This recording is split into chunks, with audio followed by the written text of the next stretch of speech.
que você tá comendo, Maria Fernanda? Brócolis. Quê? Brócolis. Brócolis. Brócolis. Que mais? Que mais tá comendo? Tomate? Você gosta de tomate? Tá comendo sozinha? Esfria que tá quente. Você gosta de Coca-Cola? Você gosta de bala? Gosta? E de bala muito doce? Não, né? Você gosta? Daquela bala. Daquela bala.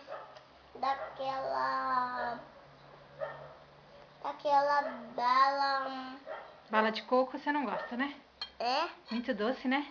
É muito doce, eu não gosto. Você gosta de suco? Gosto. Você adora... Esfria? Tá quente? Devagarzinho. Isso.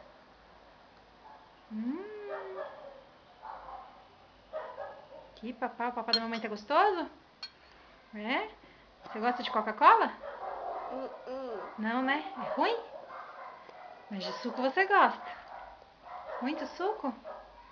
E de brócolis? Porque eu gosto. Brócolis você gosta? E de tomate? De tomate eu gosto. É? E de batata? De batata palha eu gosto. E batatinha frita? De fritar eu também gosto. E de pepino? Você gosta de pepino? Não. Não? Não só você. E de cenoura? Eu gosto de cenoura. Gosta, né? Quando a mamãe faz cenoura, fica gostoso com a carninha, né? Manda um beijo pra mamãe. Bom almoço. Te amo. Eu também. Tchau. Tchau.